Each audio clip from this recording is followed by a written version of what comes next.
আলাইকুম। আশা করি সবাই ভালো আছেন। তো এ সময়ে সাম্প্রতিককালে দেখতে পাচ্ছেন যে গাজার সাথে ইসরায়েল যুদ্ধবিরতি ভঙ্গ করে এক বর্বরোচিত হামলা চালাচ্ছে। তো এই নিয়ে বিভিন্ন দেশে আর কি দেখছেন যে আন্দোলন হচ্ছে।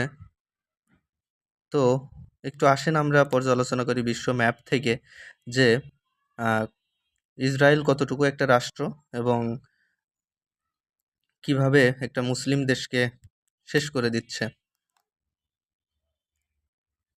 এখন দেখেন এই পাশে যদি আমি একটু দেখাই, আপনার এইখান থেকে দেখেন সৌদি আরব, এরপরে ইরান, এই পাশে আছে পাকিস্তান, আফগানিস্তান, ইরান, তুর্কি, মিশর, লিবিয়া, সুদান, যেগুলা ইথিওপিয়া, সবগুলাই মোটামুটি মুসলিম দেশ এবং অনেক বড় বড় দেশ। ঠিক আছে, আলজেরিয়া, এরপরে দেখেন একটু ছোট করি সিরিয়া, এই দেখেন লেবাননের পাশে, এই যে লেবাননের পাশে ছোট করে ইসরায়েল, দেখতে পাচ্ছেন এই ছোট্ট একটু দেশ নিয়ে যারা পুরাটাই তাদের দখলকৃত ভূমি, এইখান থেকে তারা পুরা প্যালেস্টাইন, এই যে প্যালেস্টাইন গাজা শেষ করে দিচ্ছে। তো আসলে এইটা কি তাদের শক্তি বলে তারা করছে? এটা সম্পূর্ণ মদতদাতা যুক্তরাষ্ট্র। তারা তাদেরকে আর্থিক সহায়তা দিয়ে, সাময়িক সহায়তা দিয়ে এই দেশগুলোকে শাসন করতে চায়, যেখানে এইখানটাতে তাদের একটা জায়গা হলে তারা এইখান থেকে পুরা এই মধ্যপ্রাচ্যটাকে তারা শাসন করতে চায়, শাসন করতে পারবে। তো এই ম্যান্ডেট সামনে রেখেই কিন্তু তারা এই কাজগুলো করছে। তো এইখানে আসলে এর আগেও সকল মুসলিম দেশগুলো একত্রিত হয়ে যে ইসরায়েলের বিরুদ্ধে সংগ্রাম করেছে, কিন্তু সেখানে কিন্তু সফল হতে পারেনি। যুদ্ধে খুব শোচনীয়ভাবে পরাজিত হয় মুসলিম কান্ট্রিগুলা।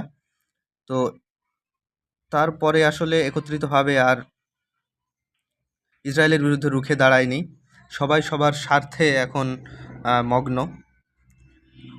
তো আশা করি আল্লাহ পাকের রহমতে হয়তো একসময় ইসরায়েল পরাজিত হবে,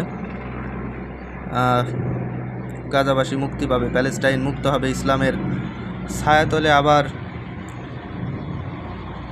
ইসলামিক সোলজার্সরা তারা দখল করবে এবং বিজয় দান করবে আল্লাহ ইনশাল্লাহ।